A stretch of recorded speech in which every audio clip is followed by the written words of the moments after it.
नमस्कार विद्यार्थी मित्रांनो, आज पाहणार आहोत आपण क्लास FYBSC सेमिस्टर सेकंडचं आपण टॉपिक पाहणार आहोत सेकंड. त्याच्यामध्ये बघा लेक्चर फर्स्ट सब्जेक्ट आहे आपल्याकडे EMT 121 theory of equation. University आहे KBCNMU जळगाव. बघा मागच्या आपण व्हिडिओ लेक्चर सिरीज मध्ये आपण पाहिलं की युनिट फर्स्ट डिव्हिजिबिलिटी ऑफ इंटिजरचं आपण हे पूर्ण टॉपिक वर व्हिडिओ बनवलेला आहे. तर फर्स्ट टॉपिक आपला कंप्लीट झालेला आहे. त्याच्यामध्ये आपण पूर्ण एक्सरसाइज पण सॉल्व्ह करून घेतलेला आहे. आता आपण पाहत आहोत बघा पॉलिनॉमियल. दुसरा टॉपिक आहे युनिट 2 पॉलिनॉमियल. त्याच्यामध्ये आपण डिव्हिजन ऑफ पॉलिनॉमियल्स वर तुम्हाला लेक्चर बनवणार आहोत. तर 3 लेक्चर आपले डिव्हिजन ऑफ पॉलिनॉमियल वर असेल आणि बाकीचे तुम्ही प्रत्येक पॉइंट वर आपण एक एक व्हिडिओ बनवणार आहोत. का? कारण की पॉलिनॉमियल जर समजलं तुम्हाला multiplication, addition, subtraction, equality, definition तर तुम्हाला पुढचे पॉइंट पण समजतील. चला तर पाहूया आपण आता. हा सिलेबस होता तुमच्याकडे unit 3 theory of equation, unit 4 आहे थेरी ऑफ इक्वेशन 2. त्याच्यामध्ये हा रेफरन्स बुक होतं. आता पॉलिनॉमियल मध्ये रिव्हिजन ऑफ पॉलिनॉमियल मध्ये पाहूया आपण. बघा पहिली डेफिनेशन. तर पॉलिनॉमियलची डेफिनेशन पाहिजे आपल्याला. तर पॉलिनॉमियलची डेफिनेशन तुमच्या स्क्रीनवर दिसत असेल. काय आहे की अ पॉलिनॉमियल इन एक्स, बघा एक्स व्हेरिएबल आहे, is an expression like a naught a1x plus a2x square plus dot dot dot plus an x raise to n. a naught a1 a2 an are number independent of x. x पेक्षा ते independent असतात आणि तुमच्याकडे जो an आहे हा an x raise to n चा coefficient तो कसा पाहिजे, नॉट इक्वल टू 0. तर हे झालं कोएफिशियंट जे असेल तुमच्याकडे एक तर रिअल असू शकता किंवा तुमच्याकडे कॉम्प्लेक्स असू शकतं. बघा polynomial x of degree n याचा मीनिंग होतो की तुमच्याकडे हायेस्ट पॉवर x ही काय आहे त्याला आपण काय म्हणतो, डिग्री. तर बघा इम्पॉर्टंट बघूया इथं. एक f ऑफ x घेतला मी पॉलिनॉमियल तुमच्याकडे a naught plus a1x plus a2x square plus up to so on an x raise to n is a polynomial. Then बघा याच्यामध्ये तुमच्याकडे या पॉलिनॉमियल मध्ये कोएफिशियंट कोणते असतात तुमच्याकडे, a नॉट a1 a2 आणि सो ऑन an, याला म्हणतो आपण कोएफिशियंट ऑफ x. ठीक आहे, पॉलिनॉमियलचे काय झाले कोएफिशियंट. त्याच्यामधला जो पहिला आहे a नॉट त्याला म्हणतो आपण कॉन्स्टंट टर्म. काय म्हणतो, कॉन्स्टंट टर्म. ज्या टर्म्स बरोबर x नसतो त्या टर्म्सला काय म्हणतो आपण, कॉन्स्टंट टर्म. आणि लिडिंग कोएफिशियंट, लिडिंग कोएफिशियंट म्हणजे काय की तुमच्याकडे हायेस्ट पॉवर जी असेल बघा x raise to n highest power त्याच्याबरोबर तो जो कोएफिशियंट असेल त्याला आपण म्हणतो an. पॉलिनॉमियल जे आहे आपण डिनोट करतो f of x, g of x, q of x, r of x यांनी आपण पॉलिनॉमियल डिनोट करतो. ठीक आहे. तर बघा एक एक्झाम्पल घेतो मी. f of x equal to तुमच्याकडे घेतला मी 4x cube plus 7x plus 7x 8x minus 12. Okay. आता बघा ही पॉलिनॉमियल आहे तर किती डिग्रीची आहे, तर डिग्री बघा तुमच्याकडे हायेस्ट पॉवर किती आहे पॉलिनॉमियलची, तर x स्क्वेअर 3 आहे, इथं 2 आहे पॉवर, इथं 1 म्हणजे हायेस्ट पॉवर किती आहे 3. तर याची जी डिग्री आहे degree of f of x equal to किती आली 3. कारण हायेस्ट पॉवर जी असेल पॉलिनॉमियलची ती तुमची डिग्री असते. तर आता इथं बघा कॉन्स्टंट टर्म कोणता आला, कॉन्स्टंट म्हणजे टर्म म्हणजे ज्या टर्म्स बरोबर एक्सच नाहीये हा आला तुमच्याकडे कॉन्स्टंट टर्म. ही झाली कॉन्स्टंट टर्म. का, कारण याच्यावर एक पण एक्स नाहीये. आणि तुमच्याकडे लिडिंग कोएफिशियंट बघा, लिडिंग कोएफिशियंट कोणाला 4. जो आपल्याकडे हायेस्ट पॉवर आहे त्याचा जो कोएफिशियंट असेल त्याच्या समोरचा तर तो काय झाला 4. बघा एक्स स्क्वेअरचा कोएफिशियंट कोण आहे 7, x चा कोएफिशियंट कोण आहे 8. तुम्हाला पुढे आपण शिकणारच आहोत की कोणाचा कोएफिशियंट कोण आहे. चला ठीक आहे, तुम्हाला पॉलिनॉमियल समजली असेल आता. तर पॉलिनॉमियल बघा पॉलिनॉमियलचे पण टाइप आहेत. तर पहिलं टाइप बघा तुमच्याकडे, पहिलं टाइप काय आहे की अ पॉलिनॉमियल ऑफ डिग्री. डिग्रीवर ठरतं की पॉलिनॉमियल कोणत्या पॉलिनॉमियलला काय म्हणायचं. तर डिग्री बघा एकच डिग्री असेल एखाद्या पॉलिनॉमियलची तर त्याला आपण लिनियर पॉलिनॉमियल म्हणतो. बघा एक्झाम्पल आहे 2x प्लस 3 किंवा आपण असं म्हणतो 4x प्लस 8. का, कारण बघा इथं एकच डिग्री आहे तुमच्याकडे x ची पॉवर किती आहे 1, त्याला म्हणतो आपण लिनियर पॉलिनॉमियल. दुसरा आहे क्वाड्रॅटिक पॉलिनॉमियल. तर बघा 2 डिग्री जर असेल एखाद्या पॉलिनॉमियलची तर त्याला आपण म्हणतो क्वाड्रॅटिक पॉलिनॉमियल. बघा 3x square plus 4x plus 6 हे बघा किती पॉलिनॉमियल आहे, हायेस्ट डिग्री किती आहे 2, तर याला म्हणतो आपण क्वाड्रॅटिक पॉलिनॉमियल. जर एखाद्या पॉलिनॉमियलची डिग्री जर 3 असेल तर त्याला आपण म्हणतो काय, क्यूबिक पॉलिनॉमियल. बघा 3x cube plus 4x square plus 8x minus 7. परत एखाद्याची डिग्री जर 4 असेल तर त्याला आपण म्हणतो बाय क्वाड्रॅटिक पॉलिनॉमियल. जर आपल्याकडे 5 डिग्री असेल, एक्झाम्पल पण दिलेले तुमच्याकडे मी 5, तर त्याला म्हणतो आपण quintic x raise to 5 minus 4x cube plus 12x square minus 15x plus 8. नंतर सेक्झिक पॉलिनॉमियल म्हणजे काय की ज्या पॉलिनॉमियलची डिग्री 6 असते त्याला म्हणतो आपण सेक्झिक पॉलिनॉमियल. अशा पद्धतीने आपण हे टाइप पाहिलेले आहेत. बघा 6 डिग्री पर्यंत आपण पाहिलेलं आहे. त्याच्यानंतर बघा आपण झिरो पॉलिनॉमियल पाहतोय की झिरो पॉलिनॉमियल म्हणजे काय की एखादी पॉलिनॉमियल आहे तुमच्याकडे बघा polynomial a0 a1x plus a2x² plus an x raise to n या पॉलिनॉमियल आपण झिरो पॉलिनॉमियल कधी म्हणणार तुमच्याकडे सगळे कोइफिशियंट कसे आले पाहिजे झिरो. बघा a0 पण झिरो आला पाहिजे, a1 पण झिरो आला पाहिजे, a2 पण झिरो आला पाहिजे, an पण झिरो आला पाहिजे. असं जर होत असेल एखाद्या पॉलिनॉमियल मध्ये तर त्या पॉलिनॉमियल आपल्याला काय म्हणतो झिरो पॉलिनॉमियल. बघा F of x equal to zero plus 0x plus 0x² plus 0x. बघा सगळे कोइफिशियंट तुमच्याकडे काय येतं झिरो आहेत. All coefficient are zero. याला आपण असं पण डिनोट करू शकतो बघा F of x equal to जर मी डायरेक्ट झिरो जरी लिहिला तरी हा काय झाला तुमच्याकडे झिरो पॉलिनॉमियल. ठीक आहे. F of x equal to झिरोला काय म्हणतो झिरो पॉलिनॉमियल. आता एखादी जर झिरो पॉलिनॉमियल असेल तर त्याला आपण त्याची डिग्री आपण काउंट करू शकत नाही, त्याची डिग्री आपल्याला सांगू शकत नाही. का? कारण बघा F of x equal to zero आपण असं लिहू शकतो F of x equal to 0x plus 0 ही पण तुमच्याकडे झिरो पॉलिनॉमियल. याची डिग्री किती आहे म्हणजे 1 आपले हायेस्ट पॉवर किती 1. पण आपल्याकडे डिग्री ठरवताना आपण जो कोएफिशियंट आहे तो कसा पाहिजे नॉट इक्वल टू 0 पण इथं कोण आला झिरो आला. आपण याला असं पण लिहू शकतो F of x equal to 0x² plus 0x plus 0. आता ही पण झिरो पॉलिनॉमियल आहे. किती डिग्रीची आहे 2 पण याला 2 डिग्री नाही म्हणणार, याला डिग्रीच नाही. का? कारण जर आपण याला 2 डिग्री म्हटलं तर त्याच्या सोबतचा जो एलिमेंट आहे तो झिरो नाही पाहिजे, तो कसा पाहिजे नॉन झिरो पाहिजे. तर हा झिरो आला तर तुमच्याकडे हे आपण याला डिग्री सांगू शकत नाही. तर degree is undefined. Zero polynomial असेल तर आपण याला डिग्री देऊ शकत नाही. पुढचं आहे बघा कॉन्स्टंट पॉलिनॉमियल. बघा कॉन्स्टंट पॉलिनॉमियल म्हणजे काय की F of x equal to फक्त a0 म्हणजे एखाद्या पॉलिनॉमियल मध्ये तुमच्याकडे फक्त एक्सच्या टर्मच नाहीये त्या पॉलिनॉमियल आपण म्हणतो कॉन्स्टंट पॉलिनॉमियल. बघा for example F of x equal to 3 आहे का कुठे एक्स.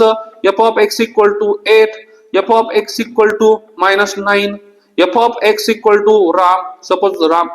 तर मग इथं बघा तुमच्याकडे कुठं दिसतं का की पॉलिनॉमियल मध्ये एक्स कुठंच दिसत नाही. इथं एक्स दिसतो का F of x equal to 3 नाही, F of x equal to -8 नाही, F of x equal to 8 नाही, F of x equal to Ram. तर असे जी पॉलिनॉमियल असते ज्या पॉलिनॉमियल मध्ये एक्स ची टर्मच नाहीये त्या पॉलिनॉमियल आपण म्हणतो constant term. Only constant term non zero all other coefficient. बघा झिरो वाली पण कॉन्स्टंट टर्म मध्ये मोडते पण त्याला नाव दिलंय सेपरेट झिरो. बघा F of x equal to 0 घेतला हा तर झिरो पॉलिनॉमियल आहे पण आपण कॉन्स्टंट पण पॉलिनॉमियल होऊ शकते. का? कारण की याच्या बरोबर पण एक्स ची टर्म नाही. तर कॉन्स्टंट पॉलिनॉमियलची डिग्री असते झिरो. काय असते झिरो. कोणतीही कॉन्स्टंट पॉलिनॉमियल असेल तर त्याची डिग्री किती असते झिरो. बघा F of x equal to मी घेतला 2 तर या पॉलिनॉमियलची डिग्री किती असेल तुमच्याकडे झिरो. ही पण कॉन्स्टंट पॉलिनॉमियल आहे. G of x equal to 3 plus 4 आहे हा पण तुमच्याकडे एक्स ची टर्म दिसते का कुठं नाही. मग हे पण काय तुमच्याकडे कॉन्स्टंट पॉलिनॉमियल. बघा R of x equal to C हे पण कॉन्स्टंट पॉलिनॉमियल आहे. T of x equal to 0 हे पण कॉन्स्टंट पॉलिनॉमियल आहे पण त्याला आपण काय म्हणतो झिरो असेल तर झिरो पॉलिनॉमियल. आता बघा इक्वॅलिटी ऑफ पॉलिनॉमियल. दोन पॉलिनॉमियल इक्वल कधी असतात. बघा two polynomial of F of X and G of X are equal. बघा आपण जसं नंबर म्हणतो 2 इक्वल टू 2 हे इक्वल आहे तसंच आपण पॉलिनॉमियल मध्ये टू पॉलिनॉमियल इक्वल कधी म्हणणार आहोत. बघा जसं नंबर मध्ये आपण 2 इक्वल टू 2 म्हणतो किंवा 3 इक्वल टू 3 म्हणतो तसंच बघा दोन पॉलिनॉमियल कधी इक्वल असतात म्हणजे F of x equal to G of X हे दोन पॉलिनॉमियल कधी इक्वल असतील हे पाहूया आपण. तर त्यासाठी दोन कंडिशन आहे बघा की दोन पॉलिनॉमियल इक्वल कधी असतील की दे हॅव सेम डिग्री. दोघांची डिग्री सेम असेल तरच पॉलिनॉमियल इक्वल राहतं अदरवाईज नाही. एखादी पॉलिनॉमियल एकाची डिग्री 3 आहे आणि दुसऱ्याची डिग्री 4 आहे तर हे पॉलिनॉमियल कधीच इक्वल होणार नाही. तर पॉलिनॉमियल इक्वल होण्यासाठी तुम्हाला सेम डिग्री पाहिजे पहिली गोष्ट. ओके. दुसरी गोष्ट काय की all corresponding coefficient are exactly the same. जर तुमच्याकडे कोणताही व्हेरिएबल असेल कोणती पॉवर असेल तर त्या कोएफिशियंट जे असेल दोघांचा कोएफिशियंट कसा पाहिजे सेम पाहिजे. तर बघा ai इक्वल टू bi. तर एक्झाम्पल बघूया आपण की 2x² plus 3x plus 1 equal to 2x² plus 3x plus 1. बघा इथं x² चा कोएफिशियंट कोण आहे इथं 2.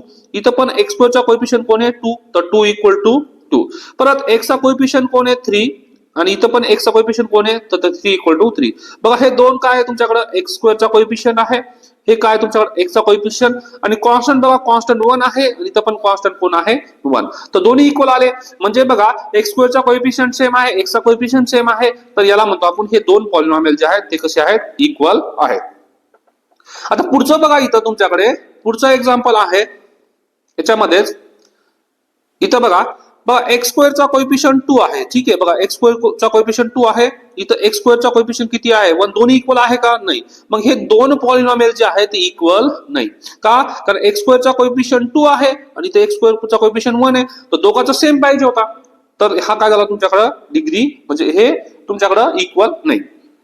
अजून एक एक्झाम्पल घेतो बघा. F of x equal to काय घेतला मी X cube plus 4x square minus 3. आणि दुसरी घेतला मी G of x equal to X cube X square minus 4x plus 3. आता बघा हे दोन पॉलिनॉमियल इक्वल का नसेल, कारण बघा याची डिग्री 3 आहे आणि याची डिग्री किती आहे 2 डिग्री असेल आणि 3 डिग्री असेल तर हे कधी इक्वल होईल का नाही. F of x is not equal to G of x. तर दोघाला इक्वल होण्यासाठी पहिलं सेम डिग्री पाहिजे आणि नंतर कोएफिशियंट पण सेम पाहिजे. बघा आता F of x equal to 4x square plus 5x minus 3 आहे आणि जी of x equal to 4x square plus 5x minus 3 आहे. बघा एक्स स्क्वेअरचा कोएफिशियंट जो आहे 4 आहे, एक्स स्क्वेअरचा कोएफिशियंट 4 आहे, एक्सचा कोएफिशियंट 5 आहे, एक्सचा कोएफिशियंट 5 आहे आणि कॉन्स्टंट तुमच्याकडे मायनस 3 आहे, कॉन्स्टंट मायनस 3. म्हणून तुम्हाला काय झाला f of x equal to G of x. आता इथं बघा तुमच्याकडे आता हा एफ ऑफ एक्स दिला 2x cube plus 0x square plus 7x plus 0 आणि दुसरा जी ऑफ एक्स इक्वल टू दिला 2x क्यूब प्लस 7x. तर बघा हे दोन्ही पॉलिनॉमियल इक्वल आहे. बघा या पॉलिनॉमियल इक्वल आहे का बरं, तर 2x क्यूब प्लस आपल्याकडे 2x क्यूब नंतर कोणता येतो, x क्यूब नंतर कोणती डिग्री येते तुमच्याकडे 0x स्क्वेअर येतो. परत तुमच्याकडे कोण येतो बघा 7x आहे, ठीक आहे. आणि त्याच्यानंतर कोण कॉन्स्टंट टर्म नाहीये तर 0 आपण म्हणू शकतो याला. तर सेम जर कम्पेअर केलं मी तर बघा एक्स क्यूबचा कोएफिशियंट 2 आहे, नंतर एक्स स्क्वेअरचा कोएफिशियंट 0 आहे, एक्सचा कोएफिशियंट 7 आहे आणि 0 ला 0. म्हणजेच हे f of x equal to काय आला जी ऑफ एक्स. अजून बघा इथं तुमच्याकडे दोन पॉलिनॉमियल बघा F of x equal to घेतला मी एक्स प्लस 2 आणि एक्स मायनस 3 आणि दुसरा घेतला G of x equal to X square minus X minus 6. तर हे दोन पॉलिनॉमियल इक्वल आहे. बघा हा एक्स प्लस 2 आणि एक्स मायनस 3 जर मल्टिप्लिकेशन केलं दोन पॉलिनॉमियल, मी पुढे शिकवणार आहे मल्टिप्लिकेशन कसं करायचं. हे दोन पॉलिनॉमियल मल्टिप्लिकेशन केल्यानंतर हा आला आणि बघा एक्स स्क्वेअरचा कोएफिशियंट इथं 1 आहे, इथं पण 1 आहे, एक्सचा कोएफिशियंट मायनस 1 आहे, इथं पण मायनस 1 आहे, कॉन्स्टंट टर्म मायनस 6 आहे, कॉन्स्टंट टर्म मायनस 6 आहे. याचा मिनिंग काय झाला की F of x equal to G of x. असं सिमिलरली आपण हे एक्झाम्पल घेतले बघा. इथं हा पुढचा एक्झाम्पल आहे. हे दोन पॉलिनॉमियल पण काय तुमच्याकडे इक्वल्स आहे, तुमच्या स्क्रीनवर दिसत असेल बघा. कॉन्स्टंट टर्म्स मध्ये हे f of x equal to 12 घेतला आणि जी ऑफ एक्स इक्वल टू काय घेतला 12 plus 0x plus 0x square. हे पण दोन्ही इक्वल आहे का, कारण या कॉन्स्टंट टर्मला पण आपण लिहू शकतो 0x प्लस 0x चा स्क्वेअर. बघा अजून आपल्याला इक्वेलिटीचं बघूया. इक्वेलिटी मध्ये सपोज तुमच्याकडे F of x equal to तुमच्याकडे 3x cube minus 7x square plus 12x minus 18 आहे. तर आणि दुसरी गोष्ट आहे तुमच्याकडे काय G of x equal to 3x cube minus ax square plus bx minus 18. बघा हे दोन polynomial if F of x equal to G of X असेल तर फाइंड a आणि b च्या व्हॅल्यू काढा. बघा हे दोन पॉलिनॉमियल इक्वल आहे तुमच्याकडे, हे दोन पॉलिनॉमियल इक्वल आहे तर आपल्याला a आणि b च्या व्हॅल्यू काढायची आहे, म्हणजे a ची व्हॅल्यू काढायची आणि b ची व्हॅल्यू काढायची. तर a ची व्हॅल्यू कशी येईल डायरेक्ट बघा. हा a जो आहे तो एक्स स्क्वेअरचा कोएफिशियंट आहे मायनस a आणि एक्स स्क्वेअरचा कोएफिशियंट कोण आहे इथं मायनस 7. तर इथून बघा दोन्ही साइडनी मायनस असल्यामुळे दोन्ही साइडचा मायनस मायनस कॅन्सल झाला तर a ची व्हॅल्यू किती आली तुमच्याकडे 7. आता परत आपल्याला b ची व्हॅल्यू काढायची आहे. बघा b कोणाचा कोएफिशियंट आहे एक्सचा कोएफिशियंट आहे आणि इथं एक्सचा कोएफिशियंट कोण आहे 12. तर एक साइड b आणि दुसरा कोण आहे 2. तर b ची व्हॅल्यू किती आली पाहिजे 12 आली पाहिजे, ठीक आहे. अशा पद्धतीने आपण डेफिनेशन पाहिली, टाइप पाहिलेला आहे आणि त्याच्यानंतर आपण इक्वॅलिटी ऑफ टू पॉलिनॉमियल्स पाहिलेला आहे. तर याच्यामध्ये बघा आपल्याला नेक्स्ट लेक्चर मध्ये पाहायचं आहे addition of two polynomial, subtraction of two polynomial आणि मल्टिप्लिकेशन ऑफ टू पॉलिनॉमियल, ठीक आहे. आणि नंतरच्या लेक्चर मध्ये पाहूया आपण डिव्हिजनचं. तर आता आतापर्यंत बघा पुढच्या लेक्चर मध्ये ऍडिशन, सबट्रॅक्शन आणि मल्टिप्लिकेशन ऑफ पॉलिनॉमियल.